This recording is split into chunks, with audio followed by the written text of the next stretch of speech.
C'était le 7 octobre au matin. Israël s'est réveillé sous un déluge de missiles. On en parle de tous les côtés, mais sur Synopsis, fidèle à notre ligne, nous revenons dans cette vidéo sur les racines du contenu.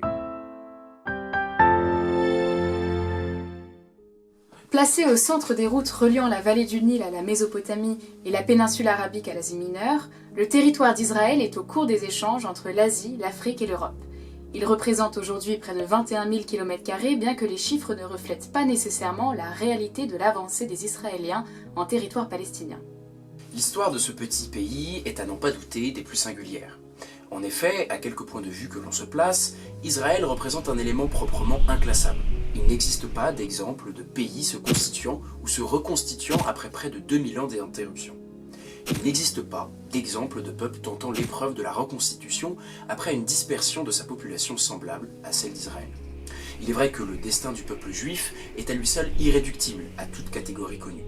Mais ces deux entités, à 2 millénaires de distance, sur la même terre et semblant partager la même foi, sont-elles vraiment si proches ? Selon la tradition judéo-chrétienne, cette terre représente la terre promise par Dieu au patriarche Abraham et à ses descendants. Une terre nourricière où coule le lait et le miel, mais surtout une terre de refuge rêvée, tendant les bras aux Juifs continuellement persécutés après l'Exode. Ceci explique donc la présence en continu des Juifs sur ce territoire depuis à minima le premier millénaire avant Jésus-Christ, et ce en dépit des diverses invasions qui ont émaillé son histoire. Les Perses et les Grecs au VIe siècle avant notre ère, puis les Romains 5 siècles plus tard, jusqu'à la défaite des Byzantins en 638, face aux Arabes, contrôleront tour à tour ce que les Philistins appelaient la Palestine. Ces invasions charrient avec elles leur lot de nouveaux arrivants, dans lesquels se dilue peu à peu la population juive. À cela s'ajoute un exil massif des Juifs, des diasporas en Europe, principalement centrale, la branche ashkénaze, ou en Afrique du Nord, la branche séfarade, face à l'oppression de ses occupants, croisades, domination des Mamelouks, invasion ottomane. C'est d'ailleurs l'Empire ottoman qui, à partir de 1517, et ce pendant 4 siècles, contrôlera la Palestine. Avec le XIXe siècle et l'émergence des nationalismes en Europe occidentale, les mouvements antisémites se font plus présents. Ils se nourrissent en effet d'un anti-judaïsme profondément ancré au sein des mentalités du bas peuple, et ce depuis le début du Moyen-Âge, en dépit d'une réprobation sévère et renouvelée de l'Église catholique qui tente de prendre des mesures pour protéger ses populations. Les pogroms se multiplient en Europe de l'Est. On peut notamment penser à la centaine de pogroms qui ont eu lieu dans l'Empire russe en 1881.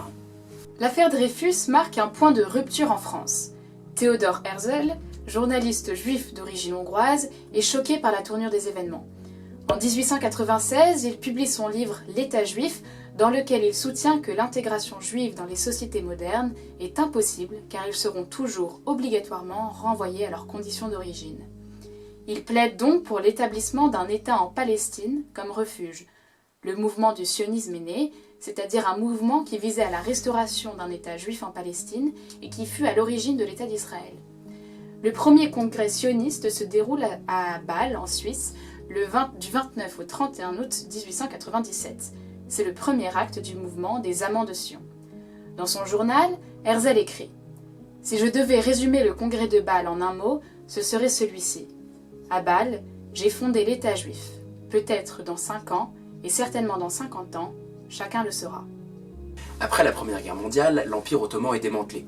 En novembre 1917, à travers le traité de Balfour, la Grande-Bretagne donne son soutien à l'établissement d'un foyer national juif, ce qui est d'emblée mal perçu par les tribus arabes de la région.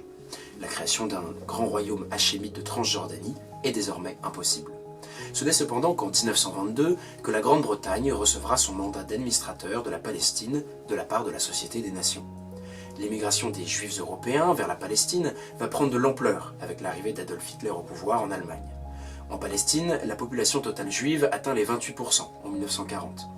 Après la guerre et les horreurs de la Shoah, la question refait surface avec une intensité toute nouvelle. Ce dernier est donc officiellement déclaré le 14 mai 1948, sous l'égide du tout nouvel ONU. 55% du territoire est alors cédé à la population juive, qui ne représente à cette date que 35% de la population. C'est de cette division, inacceptable aux yeux des franges arabes de la population, que va naître une coalition de l'Égypte, la Jordanie, l'Irak, la Syrie et la Libye, soutenue par l'URSS. Elle déclare sans détour la guerre à Israël au lendemain de sa création. C'est la toute première guerre israélo-arabe qui durera 1 an. Contre toute attente, Israël en sort vainqueur avec bien moins de pertes que ses adversaires, mais ne parvient pas à asseoir sa légitimité. Aucune paix durable n'a pu être signée. Il y aura 4 autres guerres israélo-arabes avant que n'intervienne la guerre des 6 jours en 1967, la guerre du Kippour en 1973 et la guerre du Liban en 1978. À chaque fois, Israël reste invaincu. Et pour cause, la crise du canal de Suez en 1956 rapproche les intérêts économiques d'Israël et de l'Occident contre l'influence du bloc communiste dans la région. Un important soutien à Israël sera donc apporté pour maintenir ce rapprochement crucial dans la région. Les ressorts démographiques et culturels ne sont pas à négliger dans le déclenchement de ces conflits.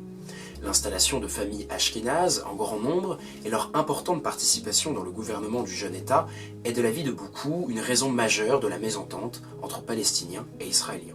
En effet, ces populations amènent avec elles une culture héritée de l'Europe de l'Est, peu en phase avec celle du Moyen-Orient, au contraire de la culture séfarade qui a su cohabiter avec l'islam durant plus d'un millénaire. Une résistance palestinienne se constitue suite à l'annexation de la Cisjordanie par la Jordanie au terme de la première guerre israélo-arabe. L'OLP, l'Organisation de la Libération de la Palestine, à l'initiative de la Ligue arabe, est montée en 1964. Son objectif principal est la mise en place d'un État palestinien sur toute l'étendue de la Palestine historique, ce qui implique la destruction de l'État d'Israël par la lutte armée. Le 9 décembre 1987 marque le début de la première intifada, ou insurrection spontanée de la population palestinienne contre l'occupation israélienne. À la suite de ces actions de guérilla palestinienne, l'armée israélienne renforce sa présence sur la bande de Gaza et en Cisjordanie, mais mène également des actes de représailles contre les pays arabes dans lesquels se trouvent des unités de résistance palestiniennes. Ce mouvement est rapidement cautionné par l'OLP, dirigé par Yasser Arafat. Plus d'1 millier de jeunes Palestiniens furent tués lors de la répression de cette intifada, tuerie condamnée par la communauté internationale. Alors que l'OLP rencontre une crise sans précédent, Arafat accepte de faire des concessions vis-à-vis d'Israël. Au même moment, Yitzhak Rabin vient d'être nommé Premier ministre d'Israël. La chute de l'URSS en 1991 enclenche une série de négociations de paix, parmi elles les accords d'Oslo, en 1995 organisés par Bill Clinton en personne. Les chefs de la Palestine et de l'Israël se serrent symboliquement la main et signent une illusion de paix dans laquelle l'OLP reconnaît le droit à Israël de vivre en paix et en sécurité. Mais le grand sourire du président américain ne suffira pas à calmer les tensions qui affleurent, incarnées par des belligérants extrémistes de chaque parti, refusant la validité d'Oslo et de son successeur Oslo II.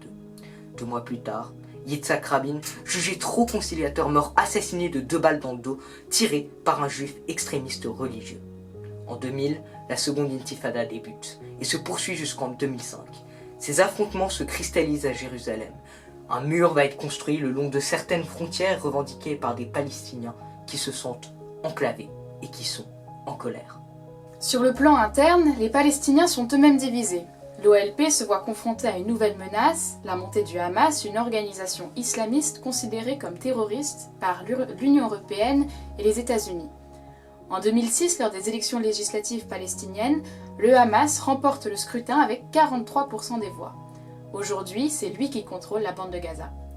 À partir des années 2010, les violences s'accentuent. Une centaine d'attaques au couteau sont commises. Après plusieurs délibérations en 2012, la création de la Palestine est reconnue par l'ONU comme pays observateur non membre, un pas en avant pour la Palestine et du début de sa reconnaissance internationale.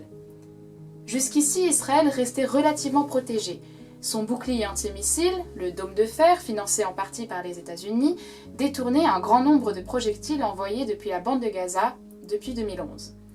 Mais ce samedi 7 octobre, le dispositif n'aura pas réussi à détourner l'ensemble des plus de 5000 missiles revendiqués par le Hamas, contre 3000 recensés du côté israélien, tandis que plus de 1000 combattants franchissaient la clôture de sécurité entourant la bande de Gaza, réputée infranchissable.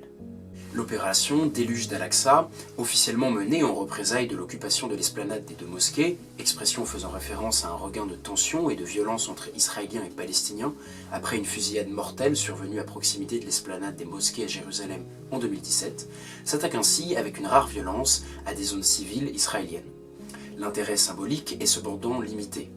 Le seul but de l'offensive, d'un point de vue extérieur, semble être de faire un maximum de victimes.